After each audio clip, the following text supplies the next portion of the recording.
President-elect Donald J. Trump has renewed his criticism of the handling of the Los Angeles wildfires, calling local officials incompetent and questioning why the fires hadn't been extinguished yet.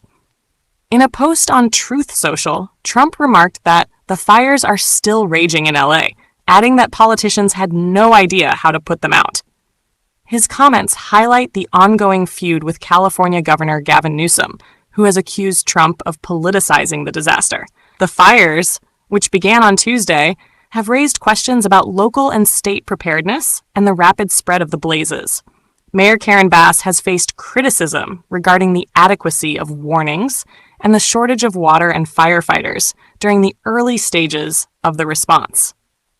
She explained her absence during the initial outbreak, stating she was in Ghana on a previously scheduled visit and promised to address any mistakes later.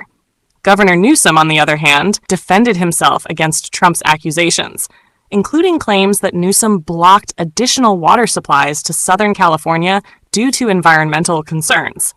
Newsom's office clarified that the water restoration declaration Trump referenced did not exist, and stressed that the governor's focus was on ensuring resources for firefighters, not playing politics.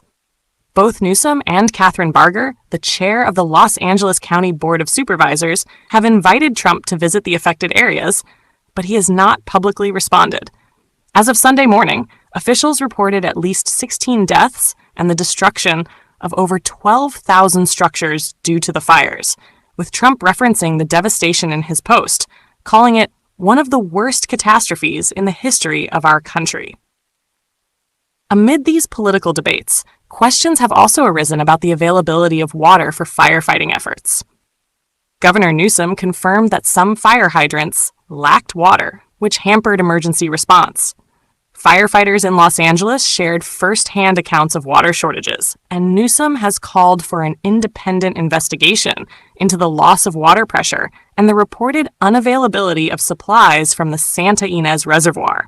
In a letter to officials, Newsom expressed concern over the inadequate water supply, stressing that the loss of water from fire hydrants likely hindered efforts to protect homes and evacuation routes. Additionally, Los Angeles Mayor Karen Bass has been criticized for cuts to the fire department's budget, with the Los Angeles Fire Department's LAFD reduced by $17.6 million for the current fiscal year. Fire Chief Kristen Crowley stated that the cuts severely impacted the department's ability to respond to the disaster, citing staff shortages and the elimination of civilian positions like mechanics. Despite these criticisms, Mayor Bass defended her budget decisions, stating that no reductions were made that would have affected the response to the fires. Furthermore, the City Council approved significant funding for firefighter pay raises and new equipment, which technically increased the fire department's budget for the year. The LAFD, with an overall budget approaching $1 billion, is not the only agency involved in the firefighting efforts, as the California Department of Forestry and Fire Protection, the Los Angeles County Fire Department, and federal agencies are also contributing to the response.